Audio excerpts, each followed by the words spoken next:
देखिए, स्वप्न जो हैं, ड्रीम्स हैं, वो महत्वपूर्ण हैं। बस ध्यान रखने की बात यह है कि हर सपना महत्वपूर्ण नहीं है। इस पर काफ़ी खोजबीन हुई है, हमने भी इस पर बहुत विस्तार से बात कई बार करी है। जुंग ने इस पर काम किया, लेकिन फिर उसके बाद चीज़ें और गहरी गईं।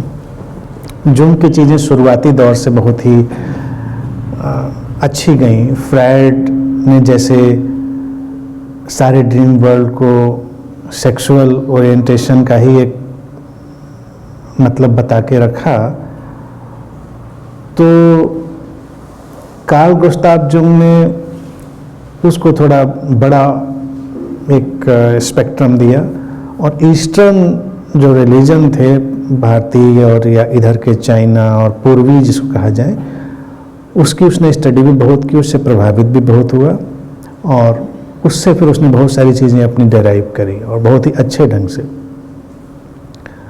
सिंबॉलिक बेशक है, बस उसको फिल्टर करना, उसको समझना, उसको अच्छे से जानने की ज़रूरत है।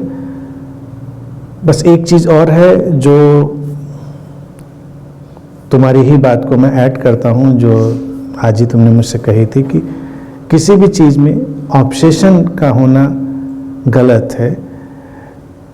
नॉलेज में भी ऑब्सेशन नहीं होना है, ड्रीम्स में भी ऑब्सेशन नहीं होना है, क्योंकि जब कोई ऑब्सेशन बनाएगा तो हर चीज़ को एनालाइज करेगा।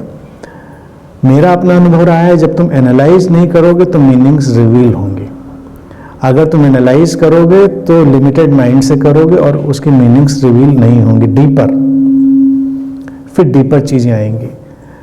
तो उस दृष्टि से तो सिंबॉलिक बहुत सारी चीज़ें हैं, और कहीं ना कहीं उसको निगाह में रखते हुए ही शंकर ने, आदि शंकराचार्य ने संसार को भी ड्रीम बोल दिया कि ये माया है। मतलब उनका था कि ड्रीम डिकोड होने वाली चीज़ है। अब उस पर बहुत अर्थ चलते रहे कि इल्यूजन, माया, ड्रीम क्या है। तो माया का ठीक अगर ट्रांसलेशन करें तो वो स्वप्न ही होगा, ड्रीम होगा। लेकिन कौन कहता है कि स्वप्न व्यर्थ होता है? स्वप्न को जानना होता है और स्वप्न में जागना होता है, बस इतनी ही चीज़ है। सपने के लिए ज़रूरी है नींद में होना, और सपने को जानने के लिए ज़रूरी है जागना। ये दो पहलू हैं, और कुदरत ने हमको ये दोनों पहलू एक साथ दिए हैं कि एक वक्त में हम नेचुरल स्लीप में जो ड्रीम देखते हैं तो वो उसमें स्लीप है। फिर जब हम उसको देखते हैं, महसूस करते हैं और ज़्यादा डीप जाकर उसको समझते हैं, तब हम जागे हुए होते हैं। तो सिद्धांततः थ्योरेटिकली भी नेचर ने हमको ये दे रखा है कि दो स्टेजेस नीडेड हैं। एक स्टेज जब हम उसको रियलाइज करेंगे कि ये ऐसा है, और जब उसको हम डिकोड करेंगे, उसको हम अंडरस्टैंड करेंगे, तो हमको एक निश्चित किस्म की अवेकनिंग, निश्चित किस्म की जागरूकता लानी पड़ेगी। एक वो चीज़ है। और जो प्रश्न स्वप्न में आया है कि शब्दों को तो सुना जाता है, लेकिन किसी भी मास्टर को लोग कब सुनते हैं? तो ये प्रश्न मेरा ही नहीं, ये जितने भी मास्टर्स अतीत में हुए होंगे या भविष्य में होंगे, सबका यही प्रश्न उनके ऑडियंस से होगा। क्योंकि शब्दों में तो वो बस केवल इशारे ही करता है, उसके शब्द भी सिंबॉलिक हैं। असली सुनना तो उसके एसेंस को, उसकी प्रेजेंस को सुनना है। जो शब्दों को सुनते हैं वो अक्सर चूकते हैं। शब्द तो केवल एक प्लेटफॉर्म है जिससे वो उस एसेंस को लेकर आता है हमारे बीच। अब कोई भी मास्टर आए, हम टेक्निकली अगर उसको एनालाइज करें तो इतना कुछ भी नहीं वो बोल सकता है कि जीवन की हर गुत्थी सुलझ जाए, कितना भी कोई बोल ले। ऐतिहासिक रूप से हिस्टोरिकली कहते हैं बुद्धा से ज़्यादा किसी ने नहीं बोला। चूँकि रिकॉर्ड नहीं है उनकी चीज़ें, तो लोगों को नहीं समझ में आएगी बात, क्योंकि वो बोलते ही रहे। तो अंत में जब उनसे पूछा गया कि उनके महत्वपूर्ण शिष्यों ने कि क्या आपने सब कह दिया जो आपको कहना था, तो जंगल से गुजर रहे थे, वो पतझड़ आया हुआ था, पूरे जंगल में पत्ते ही पत्ते सूखे बिछे हुए थे। तो उन्होंने बस एक जगह से मुट्ठी भर पत्ते उठाए, उन्होंने कहा बस इतना कहा है, बाकी सब बाकी है। तो शिष्य चौंके, बोले आप अब इससे ज़्यादा कोई क्या कहेगा। तो कभी कभी किसी मास्टर को सुनते हुए लगता है कि इससे ज़्यादा क्या कहा जाएगा, लेकिन हमेशा कुछ बाकी रह जाता है, हमेशा शेष रह जाता है। इसीलिए सुनने वालों की कभी गुत्थी हल नहीं होती ज़िंदगी की।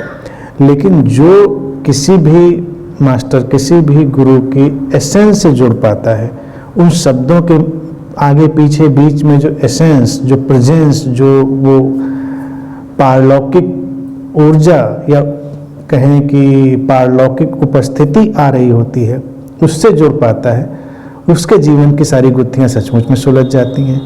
इसीलिए वो एनलाइटनमेंट और अवेकनिंग की यात्राएं चलती रहती हैं पर्सन टू पर्सन। शब्द सीमित है, समझ भी सीमित है। कोई भी समझ मल्टी डायमेंशनल नहीं हो सकती। कितनी भी बड़ी समझ हो, वो हमेशा कोई ना कोई डायमेंशन छोड़ देगी। तो एक चीज हमेशा ध्यान रखनी चाहिए कि जो भी बातें कही जा रही हो, वो कभी भी ट्रुथ नहीं है, वो केवल कॉन्सेप्ट्स हैं। कॉन्सेप्ट जो हमको ट्रुथ तक ले जाता है, बस इतनी सी बात है। तो इसमें उलझने की जरूरत ही नहीं है। परेशानी और गड़बड़ी तब होती है जब बोली गई बातों को, कहे गए सत्यों और सिद्धांतों को लोग बड़े रिजिड कॉन्सेप्ट में कन्वर्ट करते हैं, फिर उसी के बाद संप्रदाय बन जाते हैं, धर्म बन जाते हैं, उसी के बाद सारा झगड़ा झंझट उपद्रव। बस सुना, इसीलिए सुनने में थोड़ा प्यार भी चाहिए होता है। अगर गुरु की ही बात करें तो हमेशा एक चीज रही कि गुरु को सुनने के लिए शिष्य होना जरूरी होता है। शिष्य कोई ऐसी घटना नहीं जिसको कोई जंजीरों से, चैन से बांध ले। आमतौर से तो धर्म में यही है, परोक्ष अपरोक्ष रूप से शिष्यों को बांध के रखते हैं। कहीं तो सचमुच में चैन से बांध के रखते हैं, और कहीं चैनें न मिले तो फिर वही भावुकता की।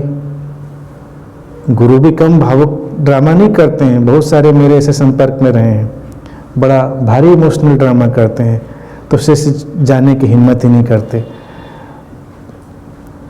बंधन नहीं है, शिष्य का अर्थ है सीखने की तैयारी, और उसमें थोड़ा प्यार शामिल है, थोड़ा प्रेम, थोड़ा भाव, श्रद्धा। क्या बिना श्रद्धा और प्रेम के कोई शिष्य हो सकता है? सवाल ही नहीं। तो तुम ड्राई होके तो कहीं जा ही नहीं सकते, समझ ही नहीं सकते, सुन ही नहीं सकते कुछ भी। इंटेलेक्चुअली कोई क्या सुनेगा? इंटेलेक्चुअली कोई पढ़ने भी लगे तो उसको कुछ समझ में नहीं आएगा, दुनिया की कितनी भी किताबें पढ़ ले। तो कभी कभी पढ़ने में भी थोड़ा प्रेम और श्रद्धा का समावेश करना पड़ता है। भारत में तो ऐसे प्रयोग इतने किए गए कि हम कल्पना ही नहीं कर सकते। उन्होंने कहा कि तुम समझने की कोशिश मत करो, प्रेम और श्रद्धा में डूबकर खुलो, और फिर जो कहने योग्य है तुम्हारे ऊपर घटेगा, रिवील होगा। एक गुरु भी, एक मास्टर भी एक बहती हुई गंगा है। उसके किनारे जब हम उसी भाव से बैठते हैं, श्रद्धा से, तो उसकी कलकल ही नहीं सुनाई देती जो शब्दों में आ रही है। शब्द तो उसके बस वो टकराने की कलकल है, लेकिन जो उसमें एसेंस घुला हुआ है वो हमारे ऊपर छाना होता है। तो वो छा जाता है तब जब कोई उतना खुल जाता है, अनकंडीशनली उतना ओपन हो जाता है। तो मैं तो चाहूँगा कि सारे लोग उस तरह से ओपन हों, उस एसेंस को अपने अंदर उतारें। और मैं भी एक एक्सपेरिमेंट कर रहा हूँ जिसको बहुत कम लोग जान पा रहे हैं, आज उसको भी मैं रिवील करता हूँ। इतना मैं बोलता हूँ, इतना सीधा, सपाट, स्पष्ट, जो कम बोला गया है, यानी कि पूरी जब चीज़ तुम दोबारा भी सुनोगे तुमको लगेगा तो बिल्कुल क्लियर है, स्पष्ट है, कन्फ्यूजन ही नहीं है बिल्कुल। फिर भी लोगों को समझ में नहीं आती। किसी को लगता है मेरे सिर के ऊपर से निकल गई, किसी को लगता है कि नहीं पकड़ में आई। और बाद में भी किसी से पूछ दो कि आज आनंद श्री ने क्या बोला था, कुछ अच्छा बोला था, बताना मुश्किल है। जबकि हमने इतनी सीधी बातें बोली होती हैं कि तुम बता सकते हो, लेकिन तुम नहीं बता पाते।